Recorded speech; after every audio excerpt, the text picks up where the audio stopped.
Então tá, pessoal, nós vamos começando mais essa aula de arquiteturas avançadas.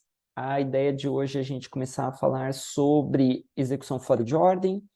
Mais especificamente, a gente vai falar do primeiro estágio, que é o estágio de busca de um processador com execução fora de ordem, tá? Então, bom, o material é baseado nos slides lá do professor Onur Mutlu, Carnegie Mellon. Agora ele está na ETH Zurich, se não me engano. Maravilha. Então, assim, só para a gente aquecer os motores, tá? Eu queria que vocês pensassem, né? Aqui está o pipeline simples do MIPS, né? É um pipeline escalar, né? Apenas uma instrução a cada estágio. E ele está completinho, ele tem a parte de controle com Hazard Detection Unit, que nós vimos na aula passada, o Forward Unit, que nós vimos também na aula passada, tem até a parte de exceções aqui, né, a causa e EPC, né? Então ele está super completinho. Tá, e esse pipeline aqui, vamos considerar que a Instruction Memory, IM, né? Ele tem um atraso de 2 nanosegundos, então, dado o endereço, demora 2 nanosegundos para sair a instrução de memória. O Data Memory, 2 nanosegundos também, então DM. Os somadores, onde está só o sinalzinho de mais aqui, ele demora meio nanosegundo, tá? O banco de registradores, né, aqui está como REG, demora 0,7 nanosegundos. Cada multiplexador, não importa o tamanho, tá? Vamos generalizar, demora 0,3 nanosegundos, tá? É o atraso dele. Então, olha só, o sinal para se propagar aqui demora 0,3 nanosegundos. Isso é, se o sinal de controle já estiver pronto. Então, depois que o sinal de controle está gerado, ele demora 0,3 nanosegundos.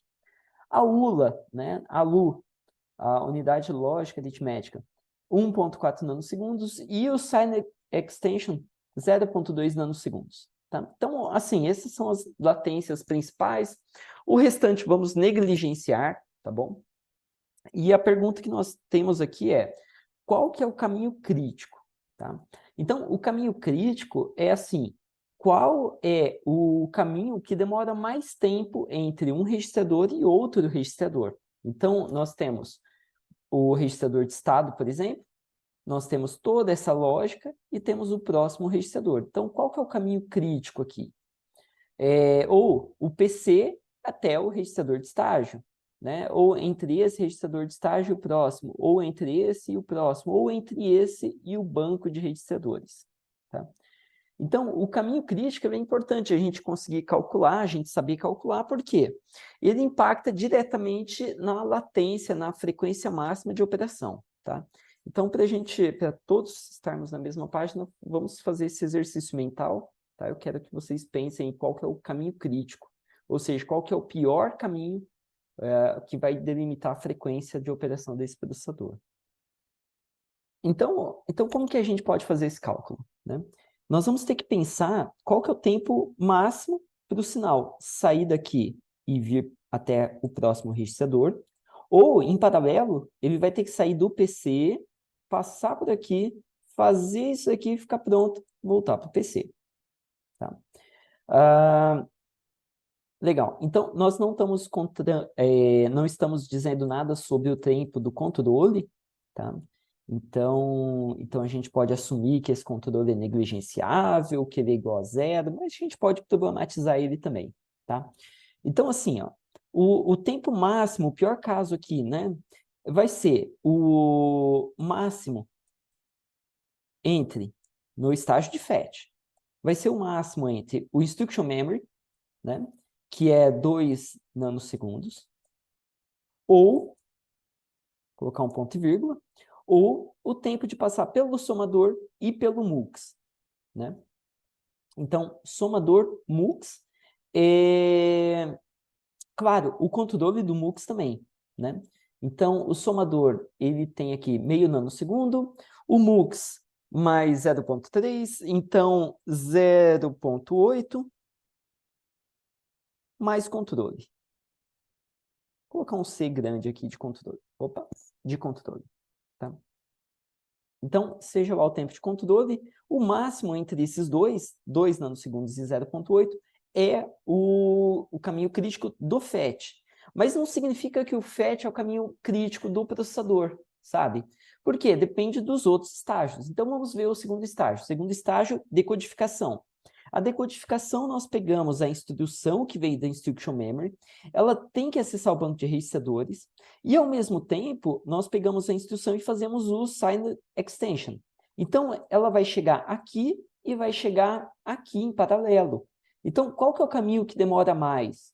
Né? Ora, vai ser o máximo entre o acesso ao banco de registradores, o banco de registradores demora 0.7 e o Sign Extension 0.2. O caminho crítico, então, 0.7, né? Porque é o caminho que demora mais tempo.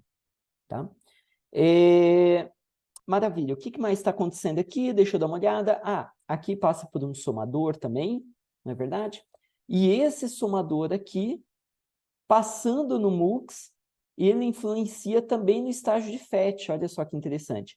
Então, aqui, o FET, ele vai ter ainda mais um caso. Ah, coisa interessante, né? Que é o máximo entre o terceiro caso, que é passar por um somador é 0.5, e o MUX, né? Então, 0.5 mais o MUX 0.3, então dá 0.8, mais controle. Ah, então ficou igual, né? Opa, esse fecha parênteses aqui está ficando sempre mal desenhado. Legal, então sempre fica igual, esses dois aqui estão iguais. Então, tudo bem. Né? Então, não preciso considerar de verdade essa terceira parte, que é idêntico. Então, 2 ou 0.8. Se o controle é negligenciável, 2 está sendo o caminho crítico. Tá? Beleza, então aqui 0.7, bem rapidinho. Agora, o terceiro estágio, estágio de execução. Bom, ele tem que passar primeiro o sinal por esses MUXs. Então, para passar pelo MUX, o forwarding unit tem que ter enviado o sinal. Então, vai ser o tempo do forwarding, mais o tempo do MUX. O tempo do MUX é 0.3. Então, 0.3 mais o tempo de... Passou pelo MUX, passou aquilo pela ULA, que é 1.4. Então, seria F mais 1.7, né? Então, se o F for negligenciável, 1.7 acaba sendo o caminho crítico aqui da execução. Tá? O quarto estágio é muito simples. O pior caso é eu ter que acessar a memória de dados e escrever alguma coisa nela, né? Ou acessar e ler alguma coisa na memória de dados. Tá? Então, basicamente, o que entra aqui é o tempo da memória de dados, que é 2 nanosegundos. Tá? Então, o caminho crítico aqui, 2 nanosegundos, que é igual ao caminho crítico do FET, olha só. Tá? Então, aqui no estágio de memória, nós temos ainda o caminho crítico que está passando por aqui. Tá? E no estágio de write back, o último aqui, o que nós temos é o tempo do MUX ser propagado. Então, nota, toda vez que tem um MUX, alguém tem que gerar um sinal de controle para esse MUX. Né? Então, seria o tempo do controle mais 0.3 do MUX, mais o tempo do banco de registradores, que é 0.7. Né? Então, 0.7. Que seria, se o controle é negligenciável, 1 nanosegundo. Tá? Muito bem. Então, qual que é o caminho crítico desse processador pipeline? Bom, o caminho crítico do processador pipeline é esse daqui, né, o do FET, esse camarada aqui, ou esse da memória. Né? Os dois ditam qual que é a frequência máxima de operação. Então, esse pipeline ele não pode funcionar mais rápido do que o clock a um tempo de onda de 2 nanosegundos. Né? 2 nanosegundos é o equivalente a 500 MHz. Né? Então, a frequência máxima, 500 MHz. Muito bem, muito bem, muito bem, né? Então, dá 1 sobre 2 vezes 10 na nona, por isso que é 500 MHz, né? Que isso daqui dá 0.5, 10 na oitava, não é isso? 0,510 na nona, 500 MHz. Maravilha. Agora, o que a gente pode fazer aqui para melhorar o desempenho desse processador? Né? Bom, se eu quiser aumentar essa frequência de operação, o que eu vou ter que fazer é, eu vou ter que agir nos estágios que são o caminho crítico, que é o FAT e o de memória. Tá? Então, como que eu poderia fazer? Sei lá, vamos imaginar que eu consiga construir uma memória que ela demora 2 ciclos para trabalhar. Então, cada ciclo, né, seria 1 nanosegundo. Tá? Ou seja, eu quebraria o FAT em mais um estágio. Eu quebraria a memória em mais um estágio. Então, o nosso processador, que tinha 5 estágios, agora ele passa para 7 estágios. Passando para 7 estágios, olha só que interessante. Cada estágio demoraria, então, 1 nanosegundo, 1 nanosegundo. Aqui demoraria 1 nanosegundo e 1 nanosegundo aqui. E aí agora começa a mudar, né? Porque o FAT, ele está como caminho crítico, o caminho crítico do FAT, 1 nanosegundo. Banco de registradores, 0,7. Agora, a ULA está com 1,7 nanosegundos. Então, se eu quiser aumentar a frequência, esse cara aqui não deixou a gente dobrar a frequência, porque ele começou a ser o caminho crítico, ele começou a ser o maior atraso. Né? Se eu quiser aumentar a frequência ainda mais, eu vou ter que quebrar isso aqui de alguma maneira. Né? Talvez pegar a nossa ULA e fazer ela trabalhar em 2 ciclos. Tá? E aí a gente vai tendo mais estágios no nosso pipeline, com isso a frequência também vai subindo. Tá? E o ganho potencial sobe também. Legal. Então, já deu para esquentar os motores aqui? Então, assim, como que a gente pode melhorar o pipeline? Né? A melhoria do pipeline, ela se dá basicamente, sei lá, em 3 frentes, eu diria, né? Eu poderia pensar, olha, eu vou aumentar a frequência de operação, né? Se eu aumentar a frequência de operação do pipeline, eu tenho oportunidade de ganhar desempenho. Eu vou ter que reduzir as paradas do pipeline, né?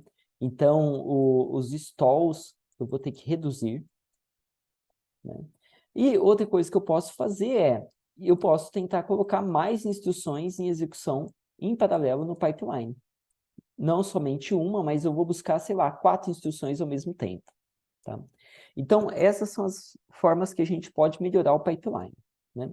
Então, aumentar a frequência. Né? Aumentar a frequência, a gente vai cair num problema do consumo de potência. Tá? Então, toda vez que eu aumento a frequência de operação, nós temos que aumentar a tensão de operação. Quando eu aumento a tensão de operação, ela impacta quadraticamente na potência total do meu sistema. Então, o que eu começo a ter aqui? Um sistema que consome muita energia. Tá? Maravilha. Então, aqui a gente vai ter que dar uma olhada com carinho, né, em aumentar a frequência de operação. Então, assim, nós vamos ter que reduzir as dependências de dados e de controle. Então, se eu tiver dependência de controle, que são o uso de branches condicionais, né, ou jumps, que são saltos incondicionais, bom, nós vamos ter várias paradas no pipeline. Podemos ter várias paradas no pipeline. Tá?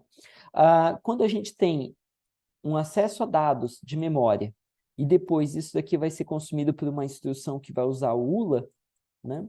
Nós também temos uma parada no pipeline. Né? Lembra?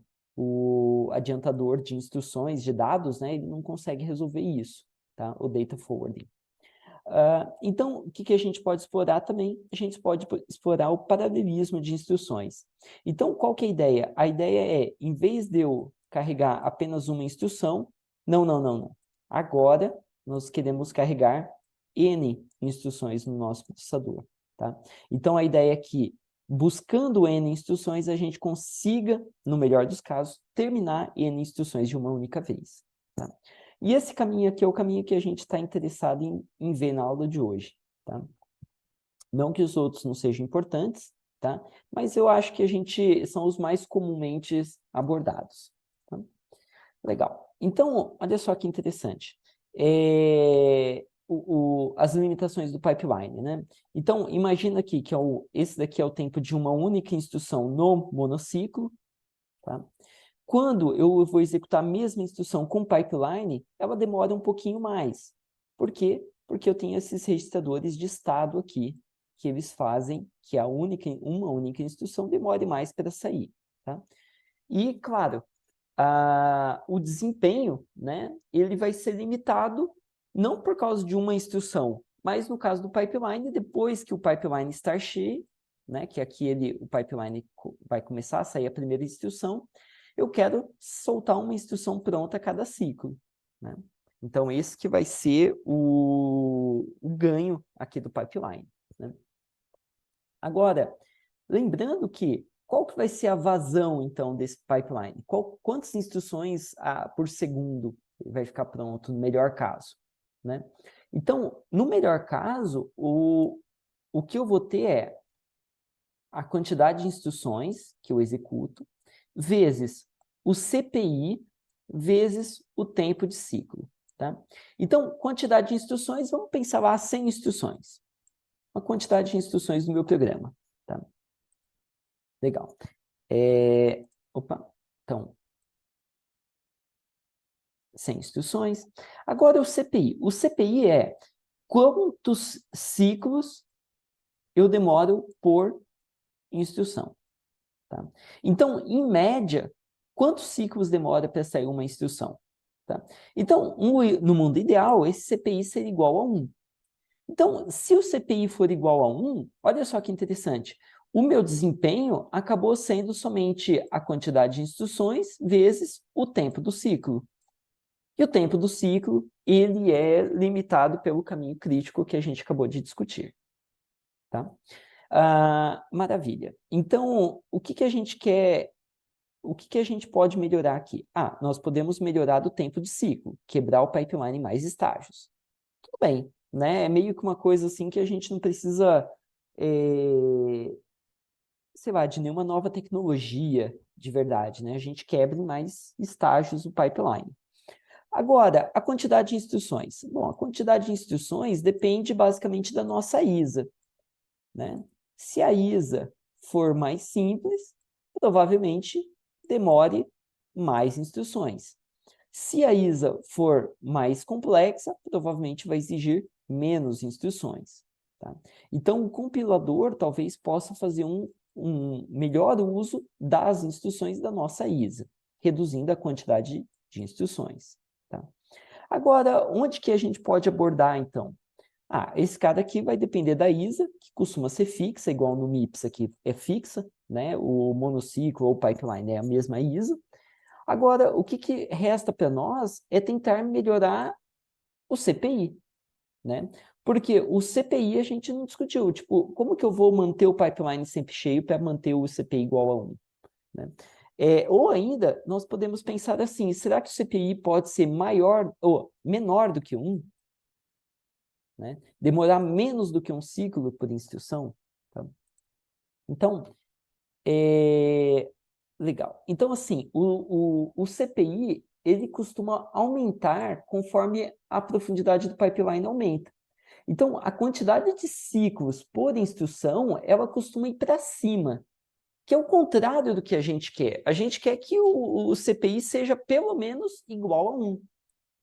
Por quê? Se o CPI for igual a 2, quer dizer que agora, com a mesma frequência de operação, eu vou demorar o dobro. Professor, mas olha só, se eu aumento o CPI, mas ao mesmo tempo eu aumento a frequência de operação,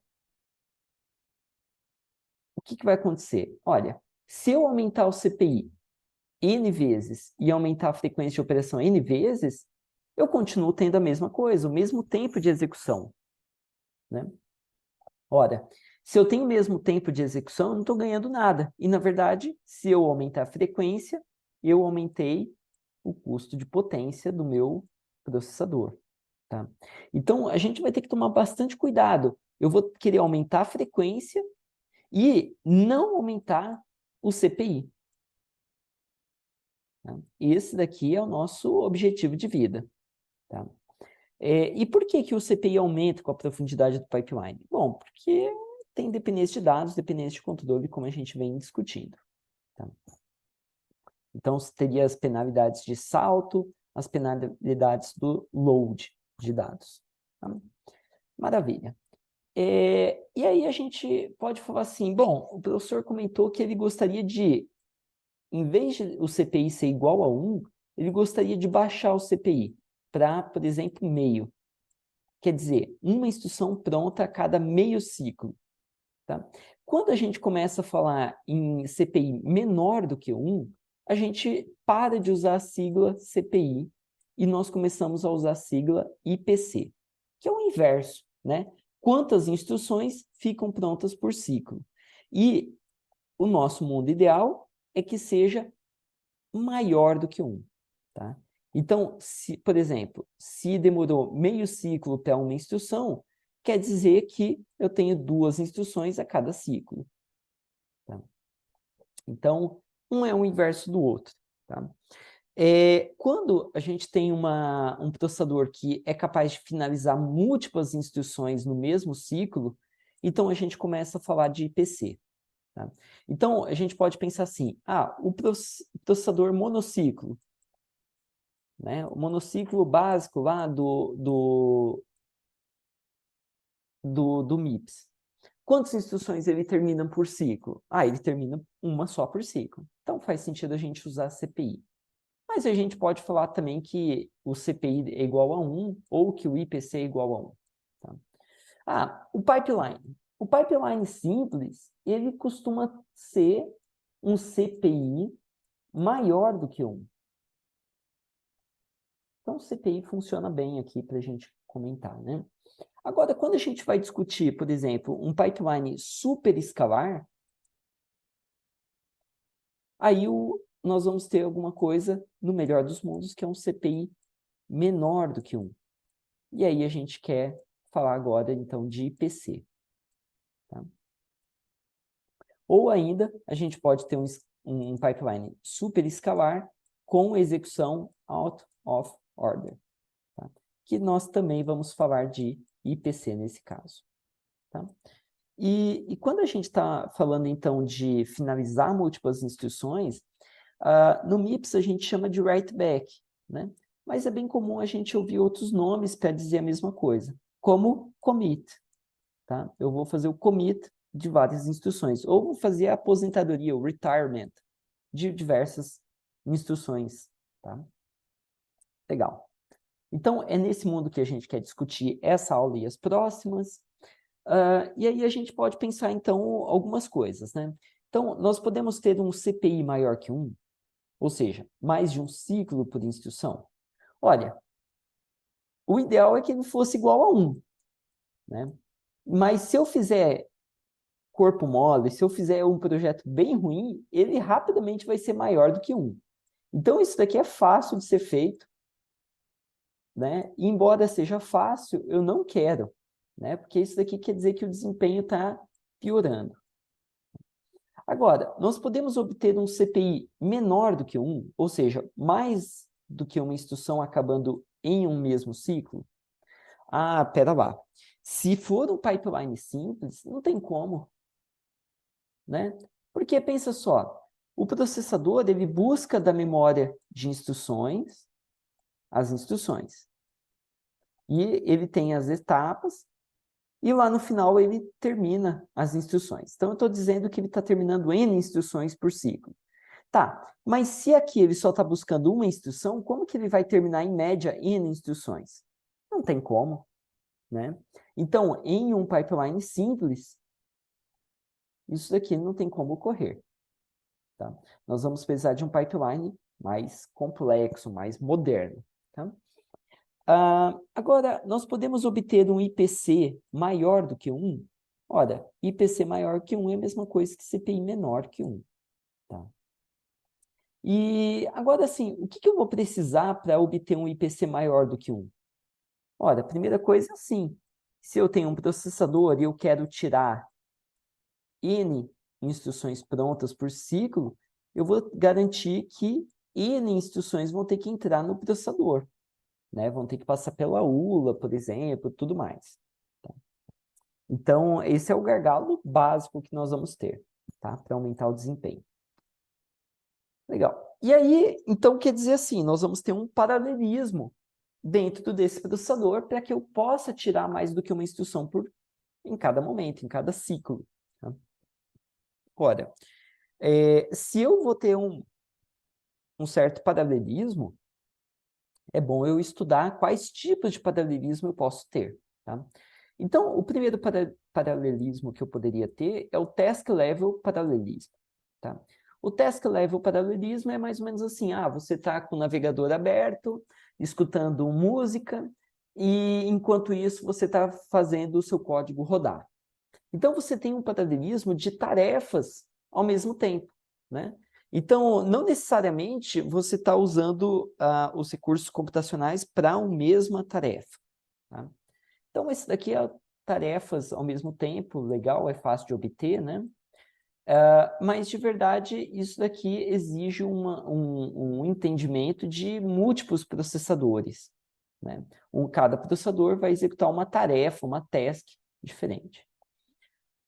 O segundo paralelismo seria o nível de threads. Tá? E nesse sentido aqui, o que eu quero dizer é assim, olha, eu tenho uma certa quantidade de trabalho para executar, eu vou quebrar essa quantidade de trabalho em dois, e eu vou dar para cada uma das threads executar um desse trabalho. Então, o que eu estou interessado agora é alguma coisa que ia demorar X unidades de tempo, agora vai demorar X sobre 2, teoricamente, unidades de tempo. Tá? Mas, novamente, o task level paralelismo ou o thread level paralelismo, eles são muito parecidos. Do ponto de vista do processador, eles são meio que idênticos, sabe? O processador não quer saber se você tem diversos aplicativos rodando ou se são threads, N threads, de um mesmo aplicativo. Sabe? Para ele, isso daí não importa muito. Então, eu precisaria de um entendimento, novamente, de múltiplos núcleos de processamento, ou múltiplos processadores. Tá? Então, não vai ser dessa maneira que nós vamos conseguir extrair N instruções ao mesmo tempo. Né? A gente está interessado em um único processador, um único núcleo de processamento, conseguir tirar várias instruções ao mesmo tempo. E isso pode ser possível se a gente tiver o terceiro nível de paralelismo, que é a granularidade mais fina de paralelismo. Então, dentro de um programa que tem várias instruções, né, o que eu quero fazer? Eu quero, por exemplo, ser capaz de executar 2 instruções por vez. Tá? Então, nós temos aqui o ILP. Tá? Então, tem uma abordagem bem diferente quanto ao TLP. O TLP, eu tenho que quebrar logicamente o meu programa em 2 threads. O ILP não, é uma thread só que o processador, tá, vai tentar trabalhar sobre diferentes instruções ao mesmo tempo. Tá? Então, no pipeline, nós tínhamos várias instruções no pipeline, mas cada uma estava em um estágio diferente. O que nós vamos ter aqui no Instruction Level Parallelism, né? No ILP, é uma coisa mais avançada, que é, no estágio de fetch, 2 instruções. No estágio de decode, 2 instruções. No estágio de execução, 2 instruções. Ou N instruções em cada um dos estágios. Tá? Então, é mais ou menos aqui que nós queremos abordar nas nossas aulas, né, daqui para frente. Beleza. E quando nós temos, então, N processadores, quando nós temos N instruções, né, entrando ao mesmo tempo no processador, em execução no processador, nós temos um processador que ele é um processador pipeline, só que ele é um processador pipeline super escalar. Ele não é só um processador escalar. Tá? Antigamente, a gente estava só com pipeline, que também é conhecido como pipeline escalar. Né? Agora, ele é super escalar. E por que ele é super? Né? Porque a ideia é que ele vai entrar mais do que uma instrução ao mesmo tempo para ser executada. E se tudo der certinho, eu vou conseguir tirar mais do que uma instrução pronta a cada período de relógio. Tá? Então, essa que vai ser a nossa ideia aqui. Então, um pipeline simples, né? Um pipeline escalar, ele é limitado com IPC igual a 1. Tá? E quando a gente deixa um pipeline mais profundo, ele é ineficiente, porque ele vai ter os hazards, né? Ele vai ter paradas longas, tá? Seja por causa de dependência de controle ou dependência de dados. Tá? Beleza. Agora, o que nós queremos chegar, então, é um processamento superescalar. O processamento superescalar, ele entra agora com um conceito novo, que é a largura do meu pipeline. Tá? E essa largura do pipeline quer dizer quantas instruções o meu pipeline vai estar preparado para executar ao mesmo tempo. No melhor caso, no caso ótimo. No caso ótimo, são 3 instruções. Então, olha só, se a largura, né, se o width do meu pipeline for igual a 3, tá? Qual que é o IPC desse pipeline? Ora, quer dizer que a cada estágio eu estou preparado para trabalhar com 3 instruções. Depois, lá no último estágio, eu espero, no melhor dos casos, conseguir fazer, em média, 3 instruções. Ou seja, eu vou ter um IPC igual a 3. Tá? Então, voltando lá naquela fórmula inicial, que era a quantidade de instruções multiplicada pelo CPI ou pelo IPC, né? Quer dizer, multiplicado pelo CPI multiplicado pela frequência, olha só que interessante. Se eu não aumentei a quantidade de estágios do meu pipeline, o que nós estamos fazendo? Com o IPC igual a 3, é a mesma coisa de fazer 1 sobre CPI. Né? O IPC é igual, né? A 3 quer dizer que vai ser 3 instruções prontas a cada ciclo, ou seja, 1 dividido por 3 no CPI, né? Que o CPI é o inverso do IPC. Tá? Legal. Quer dizer que o tempo de relógio, o tempo de relógio não, o tempo de execução agora foi quebrado por 3. Né? É como se eu tivesse pego aqui os 100 vezes a frequência, né? E dividido isso daqui por 3. Ou seja, o ganho potencial é ficar 3 vezes mais rápido o nosso processador. Então, nossa, é muito legal, né? Os processadores superescalares, tá? Agora, o superescalar, ele tem 2 sabores, tá? Ele tem a execução em ordem e a execução fora de ordem. E o que muda de um para o outro?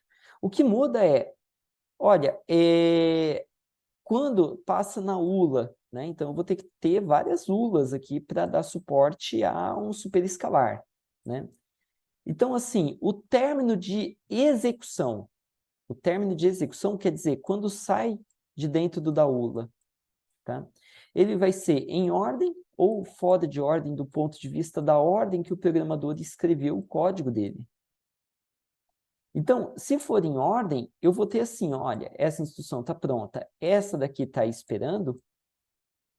Se essa não ficou pronta, nenhuma para baixo vai ficar pronta, até que essa daqui esteja pronta. Aí só então libera o pipeline para as demais. Agora, a execução fora de ordem ela é diferente. Eu posso, dado um conjunto de instruções, fazer o quê? Essa daqui está pronta, essa aqui está aguardando alguma coisa. Sabe, a unidade está lenta, está esperando dados da memória. Tudo bem, mas eu posso executar outras que não tenham dependência. E aí nós temos ainda um paralelismo maior de IEDP, de instruções. Tá? Então é nesse mundo aqui, superescalar em ordem e fora de ordem, que a gente vai começar a tratar daqui para frente. Tá? Legal. Então, quando nós estamos falando desses processadores superescalar em ordem, o que ele vai ter? Ele vai ter assim, ele vai ter que ser necessário fazer, por exemplo, esse daqui é uma de largura 4, né? Fazer o fetch de 4 instruções ao mesmo tempo, fazer a decodificação de 4 instruções ao mesmo tempo e executar, na média, até 4 instruções. Então, nesse processador aqui, que é um exemplo, ele seria capaz de fazer até 4 instruções de inteiro, né? De soma de inteiros ao mesmo tempo. Ou seria capaz de fazer um inteiro mais uma multiplicação de inteiros, mais uma multiplicação de ponto flutuante, mais um de branch, sei lá, né? Ou um load, tá? Então, ele tem que ter essas unidades funcionais aqui no meio, né? Essas ULAs aqui no meio, tá? Elas, nesse caso aqui, eu estou colocando ULAs especializadas, né? Mas essas unidades funcionais, functional units, né? Para executar. E nota só que interessante, eu vou escalonar as instruções em ordem, tá? Então, eu consigo mandar 4 para execução? Consigo. Essas 4 daqui. Mas eu só vou mandar as próximas 4 quando as primeiras estiverem prontas. Só então eu mando as próximas. Tá? Então, é um processador em ordem, com execução em ordem. Tá? E depois ele vai ter o estágio lá que acessa o banco de registradores de novo para escrever e faz o write back ou faz a aposentadoria das instruções. Tá? Então, aqui é um exemplo de processador, né, um hipotético de largura 4, né? Então, entra 4 instruções e, teoricamente, sai 4 instruções. Então, qual que é o IPC máximo teórico? Olha, o IPC máximo teórico, se tudo der certo, vai ser igual a 4. Tá? Mas nota, toda vez que uma instrução depender da outra, eu vou ter uma parada no pipeline. Né? Eu vou ter eu não vou conseguir manter essas 4 instruções, né, saindo. Tá? Legal. E ainda, né, então uma outra forma de fazer seria um processador escalar, pipeline, de largura 4, mas com execução fora de ordem. E aqui na execução fora de ordem, nós temos esse camarada aqui que entra, né, na jogada, que é o escalonador de instruções, e provavelmente ele vai ter que ter um buffer aqui para manter a ordem de saída das instruções. Tá? Então, essa unidade aqui não é pequenininha, não. Tá? Ela vai ter que escalonar fora de ordem e também garantir que, quando eu for terminando as instruções, eu termine na ordem que elas entraram no meu pipeline. Tá? Mas isso nós vamos ver em mais detalhes mais lá na frente. Tá? Mas é importante a gente já ter em mente isso. Bacana. Então, assim, basicamente um processador, né? Aqui um exemplo de fora de ordem. Ele vai ter as instruções, vai ter esse fluxo aqui.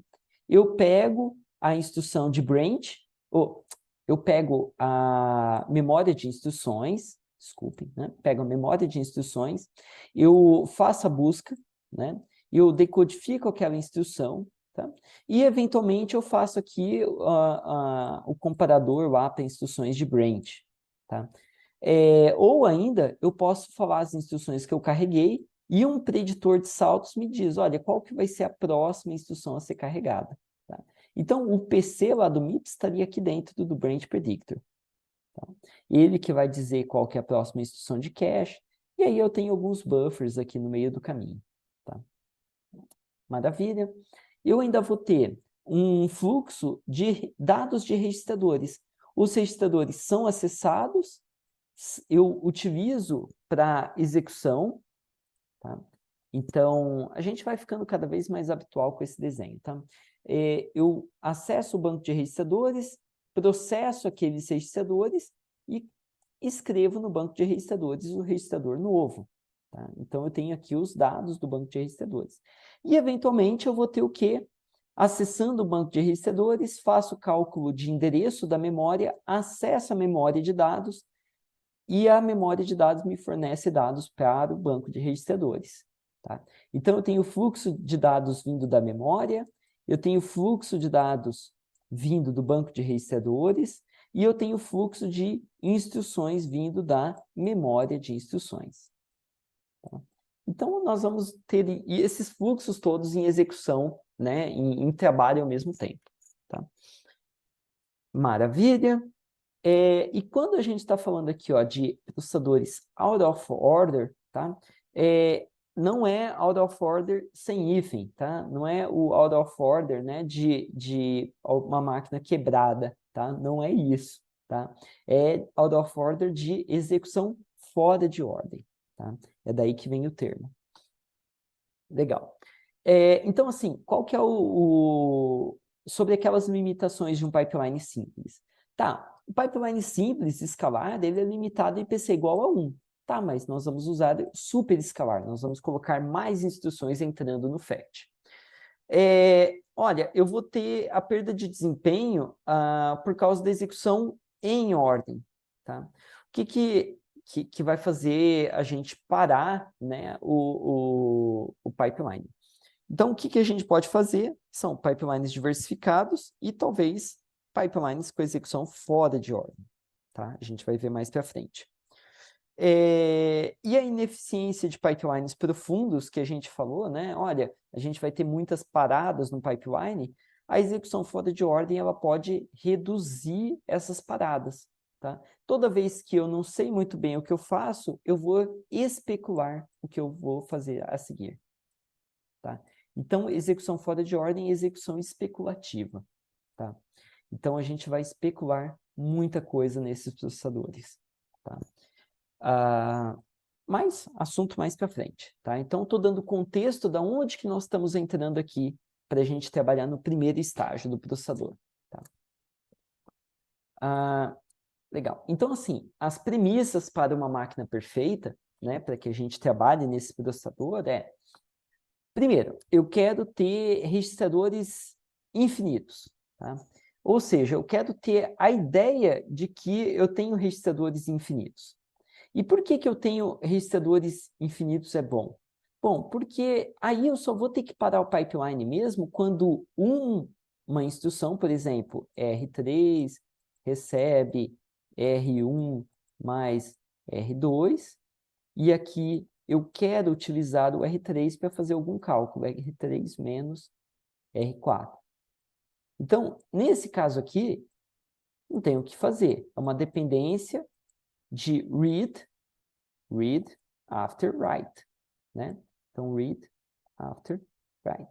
Essa daqui é uma dependência verdadeira, não tem o que fazer, só se eu prever o valor de R3. Mas, se eu não tiver infinitos registradores, eu vou começar a ter problemas de write after write, ou write after read, tá?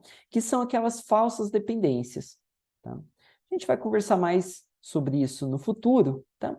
Mas é importante a gente pensar que isso daqui é uma coisa que a gente vai querer perseguir, tá? A ideia de registradores infinitos.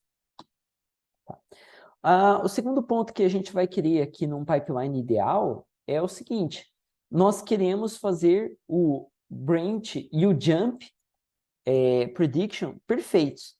Ou seja, nós queremos sempre acertar se é um salto condicional, se ele vai para o taken ou se ele vai para o not taken. NT, not taken ou taken. Eu quero sempre ser capaz de adivinhar qual dos dois. E no caso do taken, é um salto tomado para alguma instrução. Eu não sei para qual que é o endereço dessa instrução. Então, eu vou querer prever também qual que é o endereço-alvo. Não só qual que é tomado ou não tomado, mas qual que é o alvo, qual que é o novo PC. Tá? Então, a gente vai querer fazer essas predições perfeitamente. Tá? No caso de um jump, mesma coisa. O jump faz um salto para uma instrução. Eu quero conseguir prever qual que é essa instrução aqui. Tá? Então, algo que a gente vai querer perseguir nas próximas aulas. Nós vamos querer também perseguir alguma coisa sobre análise de endereço de memória de dados perfeita, tá? Ou seja, eu consegui saber se uma leitura ou uma escrita vão ser no mesmo endereço ou se eles vão ser endereços distintos, sabe? Não é o mesmo endereço. Tá? Isso daqui vai facilitar também nós ganharmos um IPC maior do que 1. E, além disso, né, as coisas que a gente vai querer dar uma olhada na aula de hoje. Por exemplo, uma busca de instrução ilimitado por ciclo. Então, como que eu consigo, lá no FET, buscar N instruções? Essa daqui que é a pergunta da aula de hoje. Tá? Maravilha. E aí a gente vai querer ainda ter uma cache perfeita, então a gente vai querer trabalhar em como fazer caches melhores. E claro, a gente quer, no melhor caso, ter um ciclo de latência para cada uma das instruções. Tá? Esse daqui, então, seria o pipeline perfeito para a gente. Tá? Então, a gente vai tentar trabalhar em cada uma dessas premissas aqui. Tá? O primeiro ponto para a gente trabalhar é no FET. O FET, para um processador super escalado, ele vai ter que ser capaz de fornecer N instruções. Então, como que eu forneço essas N instruções e quais os problemas de chegar nisso? Tá? Maravilha. Então, vamos tratar agora somente do estágio de busca de instruções. Tá?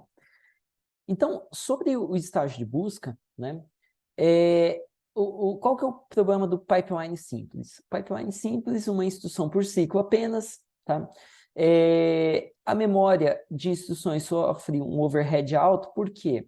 Porque ela vai buscar blocos pequenos, um bloco que tem uma instrução apenas, né? Então, a memória, ela está soltando, por exemplo, no MIPS, 32 bits apenas. A cada ciclo, apenas 32 instruções, não. 32 bits, desculpa. Né? Então, 32 bits apenas. Tá? O desempenho, ele muitas vezes vai depender da velocidade dessa memória de instruções. Tá? E nós temos um outro problema, que é a descoberta se é um salto ou não, acontece só lá no estágio de decodificação. Então, olha só que interessante. Mesmo que a memória de instruções consiga me dar mais bits, vamos colocar 128 bits. Nossa, que legal. Agora ela está me dando 4 instruções por ciclo. Maravilha, 4 instruções é muito bom. Mas pode ser que alguma dessas instruções seja um salto. E aí eu busquei bits que não vão ser executados, porque o salto vai querer outros endereços. E eu só sei se é um salto quando eu começar a decodificar a instrução. Só lá que eu vou saber se é um salto ou não, se é um branch ou um jump, por exemplo. Tá? Então, nós vamos ter esse problema para ser resolvido. Então, nós temos o problema de uma instrução por ciclo, e depois nós temos o problema de saltos. Tá? Muito bem. Então, né, a gente tem o que é chamado de bottleneck de Flynn, né, que ele descreve assim, olha, se eu quero sair N instruções, vão ter que entrar N instruções. E a porta de entrada para instruções no processador é a busca de instruções da memória de instruções. Tá? Legal, então a gente já falou sobre isso. Então, quais são os principais problemas que nós vamos ter aqui? O primeiro problema é referente a, olha, se meu processador ele vai nos soltar, se a minha memória de instruções vai soltar, por exemplo, 128 bits, tá? E essa memória de instruções, nós sabemos que a memória de RAM é lenta, então ela vai ser uma cache, tá? Uma cache de instruções. Essa cache, ela é dividida em linhas, sabe? E o que que acontece se os 128 bits estiver dividido em 2 linhas de cache? Então, a gente vai ter um problema aí, tá? Então, pode ser que as instruções não estejam alinhadas na linha de cache, tá? Então, primeiro problema. O segundo problema acontece no caso de quebra durante a busca, tá? E aqui é o seguinte, olha, eu busquei 128 bits, sabe? Eu busquei 4 instruções. O problema todo é que essa instrução aqui é o branch. A segunda, então eu tenho a primeira instrução, a segunda é um branch, a terceira e a quarta instrução. Então, eu tenho uma chance de não utilizar a terceira nem a quarta instruções. Então, ó, olha só o que eu quero dizer. Eu quero dizer assim, que embora eu esteja trazendo 4 instruções, né, efetivamente, depois da decodificação, só 2 instruções vão ser válidas. Então, embora o nosso IPC ideal seja o ideal, né? O dos sonhos, seja igual a 4, o real, nesse caso aqui, vai acabar sendo 2, né? Metade. Tá? Então, o que vai acontecer é o seguinte, a largura de busca efetivamente, nós tivemos 2 instruções, que é muito menor do que a largura de busca de pico, que é 4 instruções. Então, no melhor dos casos, 4 instruções. Mas a gente só conseguiu efetivamente uma largura metade daquilo, igual a 2. Tá? Então, a gente vai ter que trabalhar nesses 2 problemas aqui. Tá? Maravilha. Então, como que a gente pode melhorar o alinhamento das instruções? Tá? Então, a primeira coisa que a gente pode trabalhar é o seguinte. Nossa memória cache de instruções, eu pegar e fazer o seguinte, olha, se na minha linha de dados, na minha linha de instruções, né, caber mais instruções. Então, olha só que bacana. Vamos supor aqui um caso onde caiba, sei lá, 16 instruções numa linha de cache. Tá? 16 instruções. Então, 2, 4, 8, 16. Então, quando eu tenho 16 instruções, é bem interessante, porque se a largura do meu pipeline for igual a 4, né? Então, quer dizer que eu vou carregar primeiro essa, depois essa, depois essa, depois essa. Num segundo momento, eu vou carregar as instruções aqui, aqui, aqui, aqui. Num terceiro momento, eu vou carregar as outras instruções. E assim por diante, né? Então, na mesma linha de cache, várias instruções. E eu tenho um caso que é mais interessante, que é o seguinte. O que acontece se eu tiver um salto? Então, se eu tiver um salto, a menos que o salto seja para essa instrução aqui, que é a última, ou a penúltima, ou a antepenúltima, a menos que o salto esteja nessa zona crítica aqui, eu sempre vou conseguir fornecer, então vamos supor que o salto veio para essa instrução. Eu vou conseguir sempre fornecer 4 instruções de vazão. Se ele veio aqui para o início, eu consigo fornecer 4 instruções de vazão. Muito bem. Né? Então, conforme eu aumento o tamanho da linha da cache de instruções, eu começo a reduzir a probabilidade de eu ter uma quebra na busca, devido ao alinhamento de instruções. Tá? Então, agora, a minha chance é, a cada 16 instruções, se eu tiver salto para essas 3 últimas, eu vou ter o desalinhamento. Né? E o que é o desalinhamento? O desalinhamento é o seguinte, é o caso onde, suponha então que eu estou fazendo a busca daquelas, meu salto veio para cá, então a quarta instrução estaria numa quarta linha, numa próxima linha de cache, estaria aqui nesse pedacinho da linha, da próxima linha de cache, sabe? Então, isso daqui que é o problema, tá? Então, se eu aumento o tamanho da linha de cache, eu tenho menos quebra, né? Devido ao alinhamento. Tá? Agora, o que eu posso fazer também?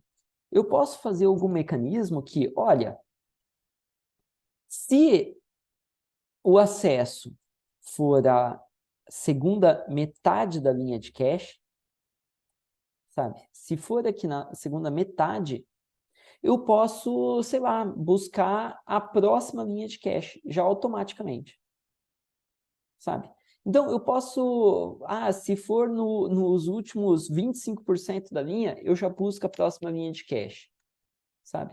E nota que a linha de cache próxima é o próximo endereço, né, virtual que eu quero.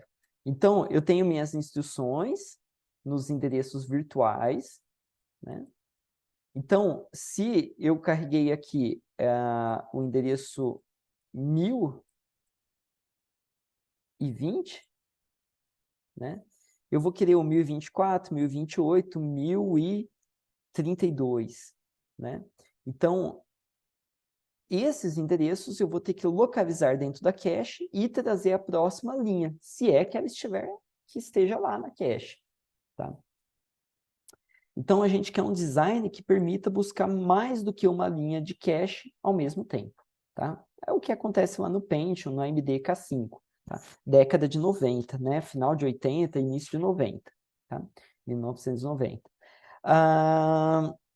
Maravilha. Agora, o que vai acontecer nesse caso? De eu buscar duas linhas de cache, tá? Então, imagina só, essas instruções estão na linha X, essas daqui estão na linha Y de cache.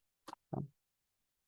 Então, se eu começar a fazer a busca da instrução A, e eu quero 4 instruções, tá?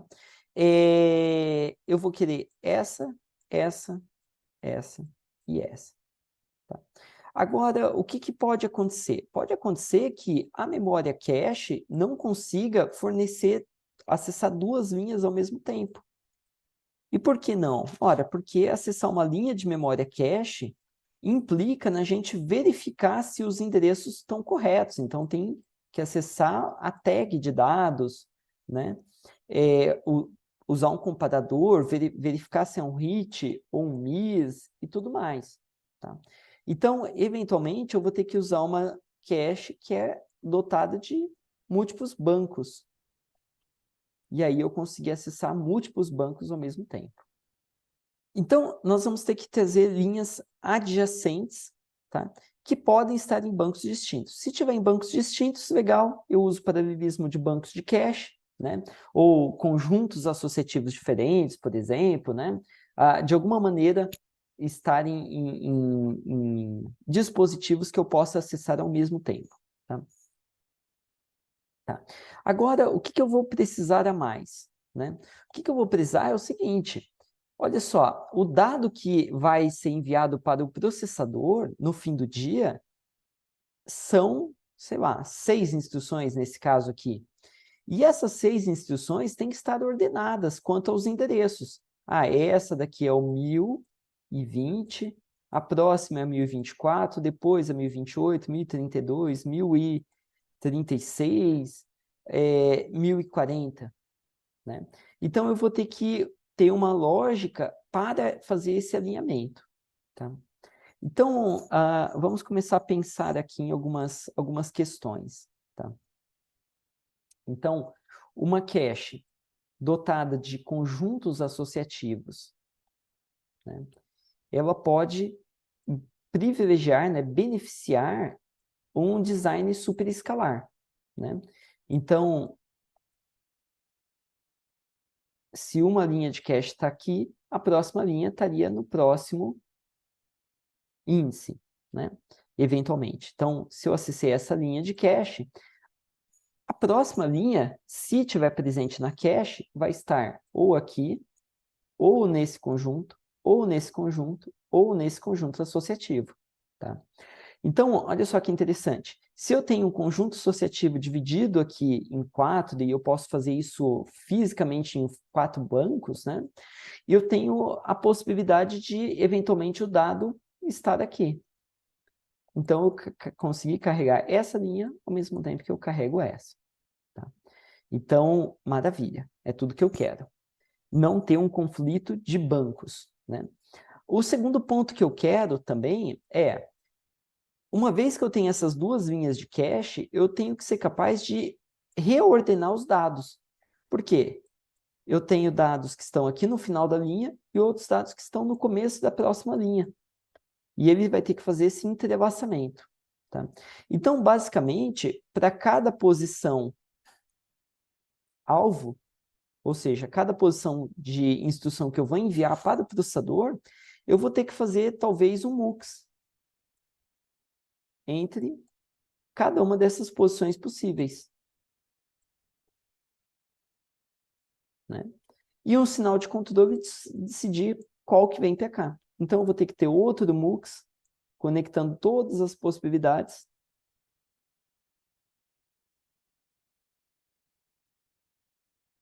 Para cá. E assim por diante. Tá? Então, nota que eu vou ter um sobrecusto em quantidade de fios, aqui, né? E a quantidade de MUXes. Tá? Então, não é de graça, né? Isso daqui vai ter algum custo. Tá? Beleza, beleza, beleza. Então, eventualmente eu vou poder fazer isso daqui, né? Imagina que eu tenho a execução de E, F, e eu faço um laço para A, B, C, D, né? Então, EF, embora o endereço de EF sejam lá 1040, 1044, né? 1044, 1048, o alinhamento correto é fornecer 1044, 1048, depois o A, depois o B, depois o C, que vieram antes. Então, o endereço em si não quer dizer muito, né? No caso, quando eu tenho saltos, né? Laços de repetição. Então, o controle não é tão simplão quanto a gente pensa, tá? Mas isso daqui a gente vai ter que se preocupar em fazer. Bacana. E, bom, a gente começou a falar de branches, né? E a gente tem o problema dos branches, então, agora para a gente resolver. E se eu começo a carregar uma linha de cache e no meio daquela linha de cache, quando eu estou mandando para o processador as instruções, uma dessas instruções é um branch, né? Então, eu vou ter que tomar algumas decisões, né? Como que eu vou reduzir essas quebras, né? Que eventualmente o branch vai saltar para outra posição. Quer dizer que aquela instrução que eu estava carregando não é mais necessária. Tá? Então, algumas técnicas para reduzir essa quebra na busca eu posso pedir para o compilador reordenar os blocos básicos. Tá? Os blocos básicos são aquelas instruções que não têm um branch. Então, a instrução que foi alvo de um branch até o próximo branch forma um bloco básico. Vou chamar de BBL. Basic Block. Tá? Então, olha só que interessante. Eu tenho mais instruções aqui. Tem um jump, outro bloco básico. Tem mais instruções. Mais um branch, é um outro do bloco básico. Tá? Eventualmente, eu posso ainda ter um salto aqui para o meio. E aí eu teria dois blocos básicos aqui. Né? Porque a ideia de bloco básico, lembrando, né, lá de arquitetura ou de compiladores, a ideia de bloco básico é um conjunto de instruções que ele é meio que sólido no sentido de que toda vez que eu executo uma instrução dessa, com certeza as outras vão ser executadas. Sabe?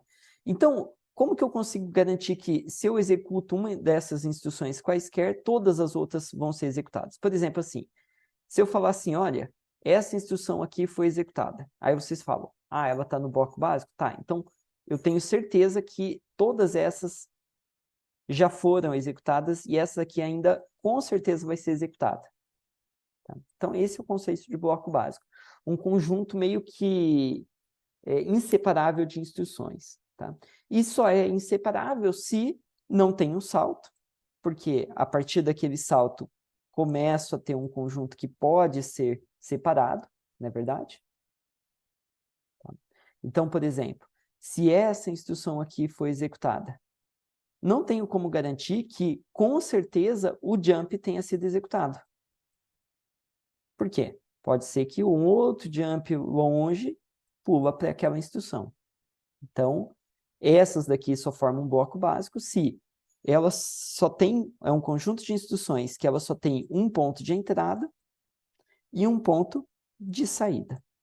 Tá? Então, essa daqui é a definição de bloco básico que a gente quer utilizar. Em arquitetura, essa definição tão rigorosa quanto de compiladores não nos interessa tanto. Basta ser um conjunto de instruções que só tem um salto, que termina com salto. Condicional ou incondicional ou condicional.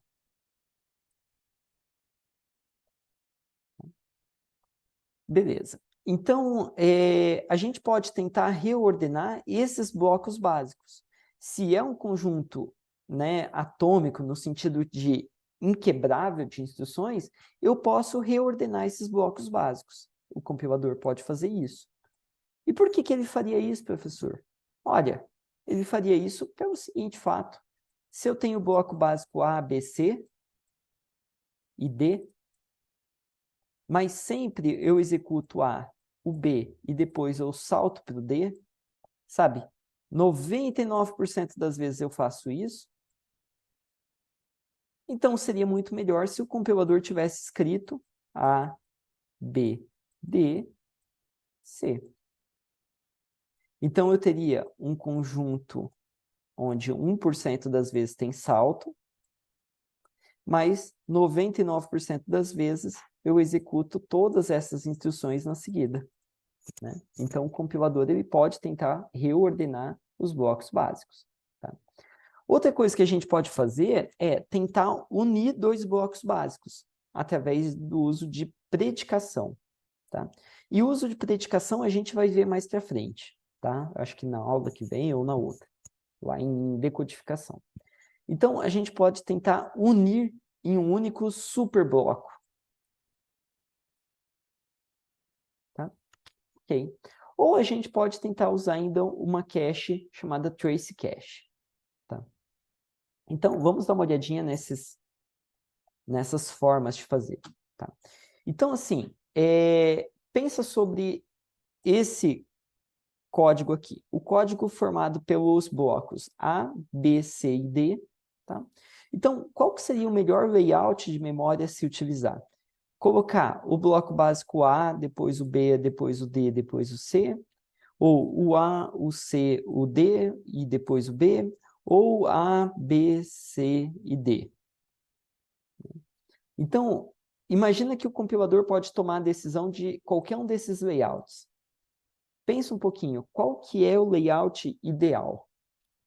Então, a primeira coisa para a gente saber qual o melhor layout é qual que é o comportamento do meu código, tá?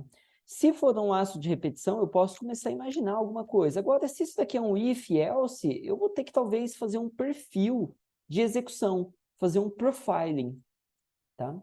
Então, a gente pode executar igual o GCC, ele faz isso, né? Você executa no modo profile uma vez, e aí ele pode te dizer assim, olha, depois de fazer o profiling, 99% das vezes quando eu executei aquele código com aquela entrada, 99% das vezes eu tomei esse caminho aqui. Olha, se eu tomei esse caminho, então o caminho mais comum é esse, ABD. Então, para eu evitar quebras, né, no FET, eu poderia adotar esse layout 1 aqui, né, ABD e depois o C em outro endereço, né, porque ele é só 1% das vezes. Tá? Então, isso daqui é algo que o compilador pode fazer, né? Ele pode fazer somente analisando o código, por exemplo, é um laço de repetição. Ah, um laço de repetição costuma ser repetido N vezes, N maior que 1, né? Então, maior ou igual a 1, né? Costuma ser, né? Isso daqui é o mais comum, tá? Então, ele poderia falar, olha, se A e B, alguma coisa assim, né? Eu poderia alinhar o código de alguma maneira. Agora, se é um if, bom, aí pode ser mais difícil. O compilador pode tentar adivinhar, mas se for difícil, o programador pode fazer um profiling, tá? Que seria essa execução preliminar do código, com algumas flags do compilador ativas, para ele obter dados para, então, gerar um melhor código para a gente. Tá? O GCC tem como fazer isso daqui. Maravilha. Então, o layout 1 ele leva o menor número de quebras de busca, deveria ser o adotado, né? Agora, a gente tem uma outra forma que não depende do compilador para a gente reduzir a quebra de busca. Mas a ideia é um pouco baseada no compilador. Tá? O compilador, então, qual que era o contexto aqui? O contexto era, se eu souber o caminho que é o mais comum, eu posso reordenar meu código. Né? Então, lá em 96, 97, né, saíram esses artigos aqui na Micro, né, que eles fizeram a proposta de uma cache de traço de execução. O que é um traço de execução? Um traço de execução é mais ou menos assim. Depois que eu executo meu código, eu vou anotando o que aconteceu. Por exemplo, um laço de repetição entre A e B ficaria assim, né? Ó, o traço. E depois C, D, A, B, por exemplo.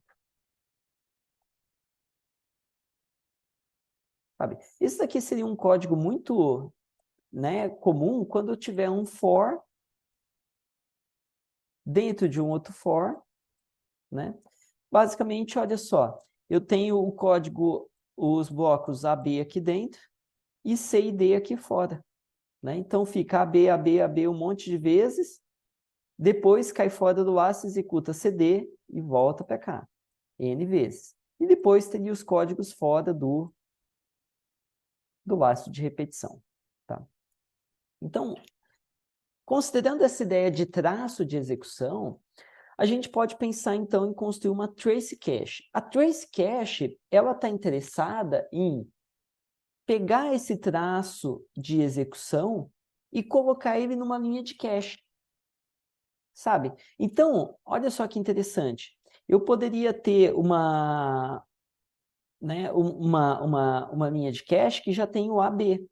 Maravilha. Eu poderia ter uma linha de cache que poderia ter o ABCD. Ou, ainda, eu poderia ter alguma coisa desalinhada, CDBA, CDAB. Tá?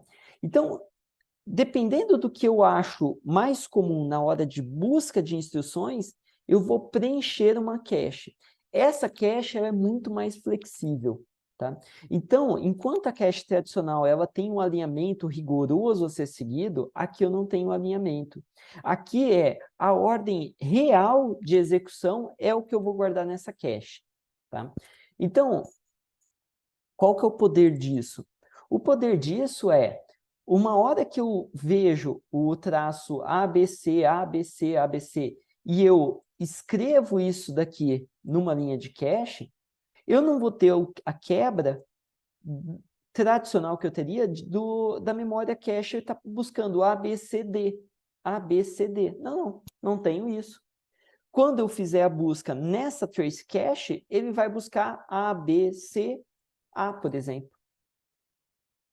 Então, ele tem os dados e evita quebra, né, no nosso busca do pipeline. Tá? Então, a ideia é, esses blocos básicos em sequência, eles podem estar em qualquer endereço de memória. Eles podem estar em qualquer linha de cache. Tá? Então, imagina assim, que eu tenho minha cache e eu tenho aqui, no desenho o restante, né? Não está desenhado o restante da linha, né? Mas eu tenho diversos bytes aqui na minha linha de cache. Tá?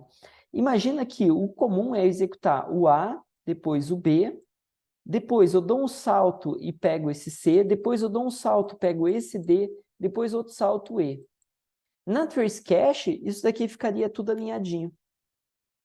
Então, a chance que eu tenha quebra na busca diminui. Essa que é a ideia. Tá? Agora, a trace cache funciona como? Ela funciona da seguinte maneira. Quando eu executo a primeira vez, eu começo a preencher a trace cache. Então, na primeira execução, eu não ganho desempenho nenhum. Vai ter várias quebras. O A, o B, o C, o D, o E, vai gerar várias quebras. Mas depois da primeira execução, quando eu quiser repetir aquele padrão, o padrão ele pode ser buscado aqui na trace cache. Então, olha só que interessante. Eu vou ter o nosso PC ou o instruction pointer e ele vai mandar aquele endereço que ele quer buscar para essas duas caches, a instruction cache e a trace cache. Tá? Se a trace cache responder, então eu posso usar os dados da trace cache. Se ela não responder, então eu uso os dados da instruction cache. Quer dizer, eu posso tomar decisão, né? Se a trace cache responde, será que eu uso mesmo os dados da trace cache? Eu posso tomar ainda uma decisão baseado nos preditor de salto, baseado em alguma outra inteligência. Tá? Maravilha. Então, a operação básica da trace cache é buscar a partir dos blocos já armazenados lá dentro, tá? E verificar a direção dos saltos, tá? Em relação aos que estão aqui. Então, olha só, o que está aqui dentro guardado na trace cache pode ter alguns branches, alguns saltos também, tá?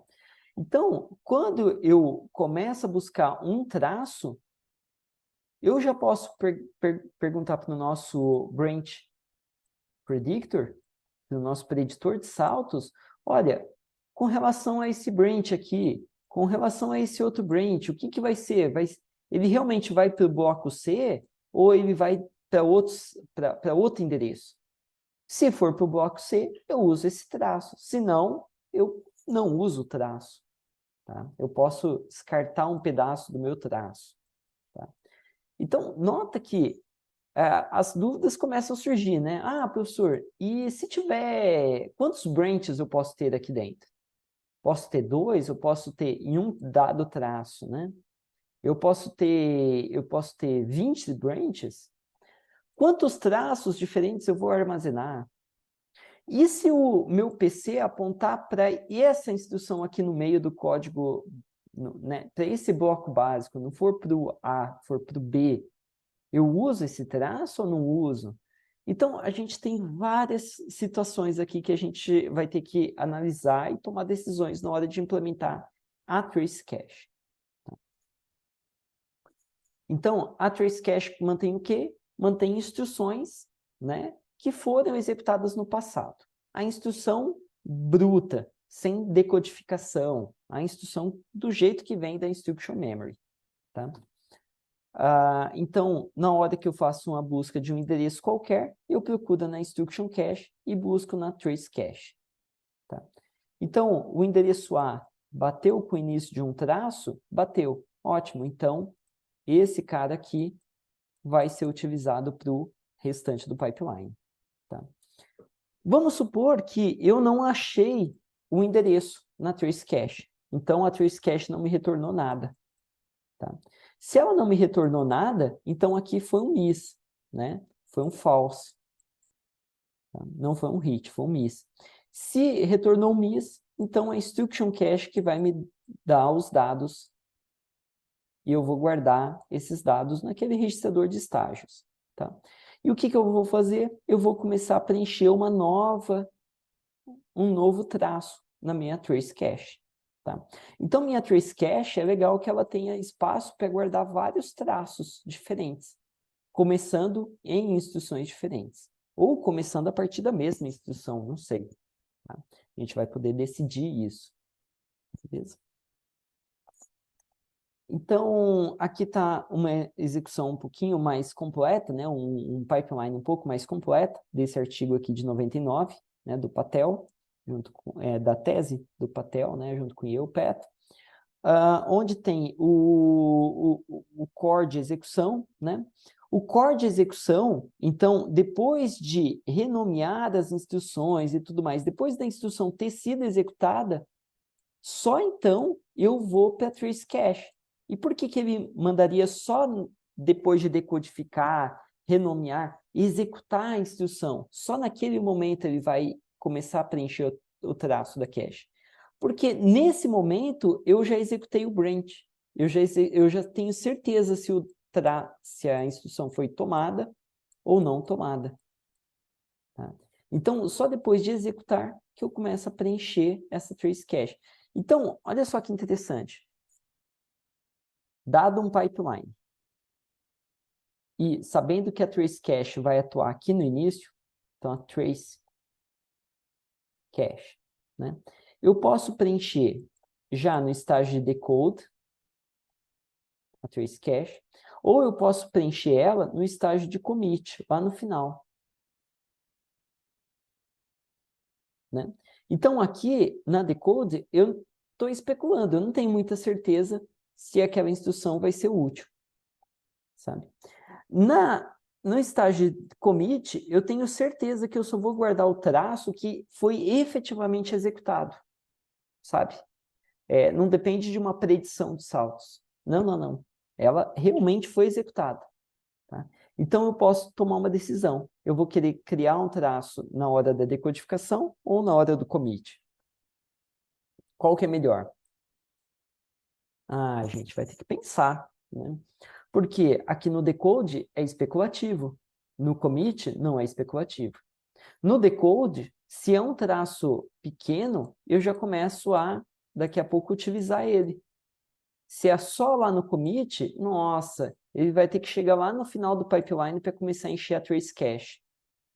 Então, eu tenho prós e contras em cada um desses modos, né? Vai depender, sei lá, do quantos estágios eu tenho no meu pipeline, se o pipeline tem execução fora de ordem ou não, se o meu branch predictor ele tem uma boa taxa de acertos ou não, vai depender de vários fatores, tá? Mas, olha só que interessante, seja lá a forma que eu utilizei para preencher a trace cache, né? O meu branch predictor, que regula qual que é o próximo PC, pesquisa sempre na trace cache ou na instruction cache, né? E aí eu vou ter uma lógica de seleção, se eu vou querer pegar daqui ou se eu vou querer pegar daqui. Muito bem. Então, esse artigo ele propõe ainda mais algumas melhorias, tá? Mas a gente não está cuidando dessas melhorias por enquanto. Tá? Maravilha. Então, o que uma trace cache poderia armazenar, né? Uma trace cache ela poderia armazenar, sei lá, 16 slots para instruções, sabe? Contendo até 3 branches. Então, se a gente olhar a trace cache de algum processador real, ele vai ter essa especificação aqui, tá? 32 slots de instruções para cada traço, até 3 branches, até 4 branches, até 8 branches em cada traço, tá? Então, eu vou ter alguns bits indicando qual bloco básico cada instrução pertence, esse tipo de coisa, tá? Mas o que é legal é, se um traço é uma junção de blocos básicos, sabe? Então, se o PC apontou para cá, e eu sei onde começa e onde termina um bloco básico,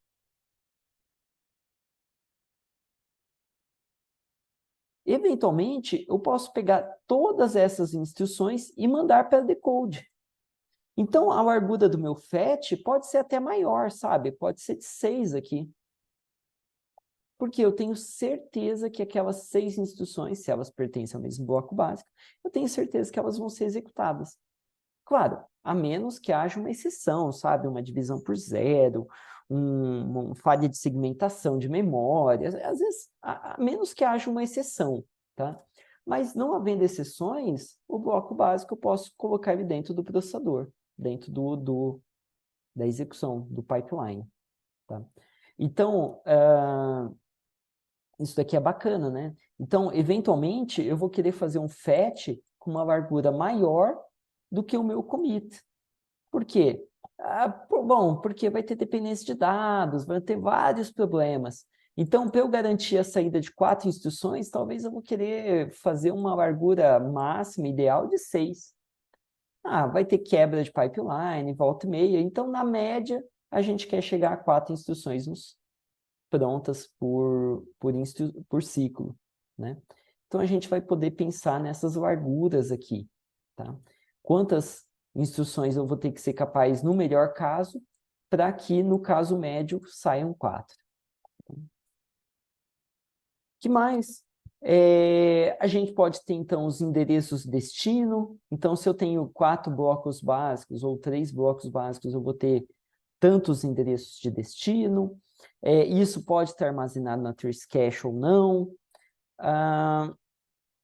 Eu posso ter informações sobre o caminho, sabe? Então, olha só, eu tenho os blocos básicos A, D, E e G, né? Então, aqui foi not taken, aqui foi um caminho not taken, né? Tá.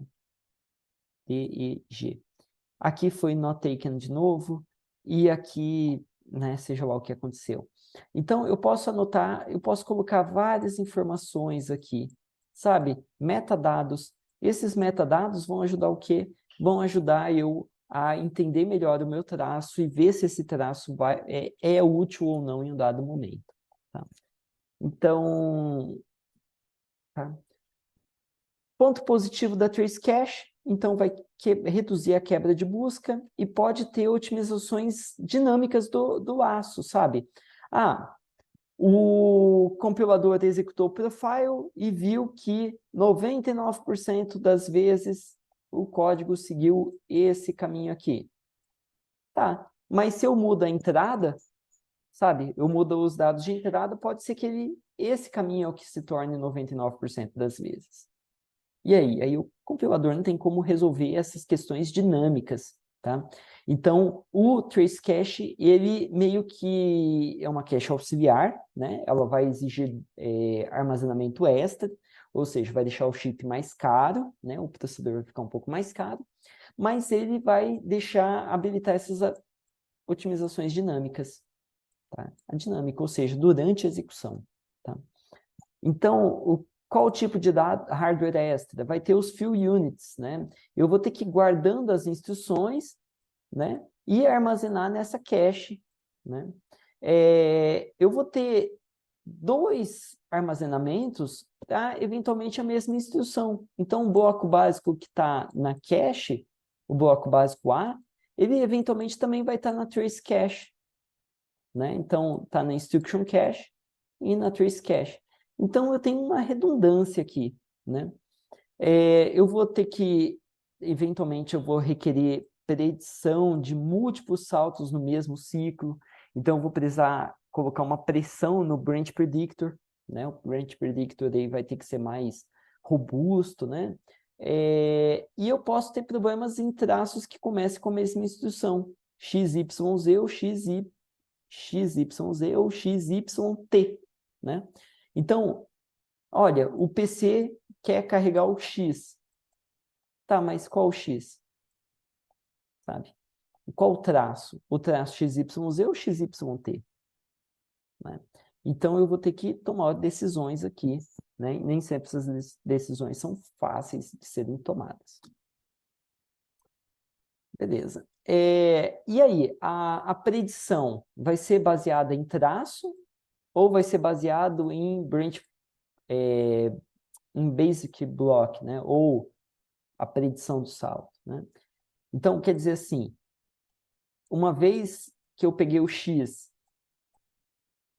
eu uso, ou eu posso fazer assim, olha, eu uso X, depois eu uso o Y, depois eu uso o Z, né? Eu vou fazendo predições para ver se eu vou utilizar cada uma dessas partes. Então, eu posso ter diferentes formas, né, de abordar aqui. XYZ, XYT, né? Se for baseado em traço, eu não posso ter 2 traços começando no mesmo caso. Só vou poder permitir um só. É legal, porque o Branch Predictor fica mais simples. Agora, eu posso perder, né, muito desempenho. Se 50% das vezes eu venho para cá e 50% das vezes eu sigo esse outro caminho, eu estou perdendo desempenho. Tá? Se eu permitir somente um traço dado um endereço inicial. Maravilha, vamos dar mais uma olhadinha nesses sabores e a gente já está encerrando. Tá? Então, quando que a gente vai formar um novo traço? Vai ser na hora de busca em instrução ou na hora de término da instrução, como a gente já discutiu, né? Se está no estágio de decode ou está no estágio de commit. E quando que a gente vai terminar a formação do traço? Tá? Então, são várias questões aí que a gente pode tomar, tá? E de verdade, né? Então, tem aqui os problemas de cada uma dessas, né? De cada uma dessas decisões. Tem algumas leituras, tá? Que fica aí para vocês, quem quiser entender um pouquinho mais sobre Trace Cache, tá bom? Pessoal, era isso que eu tinha para hoje.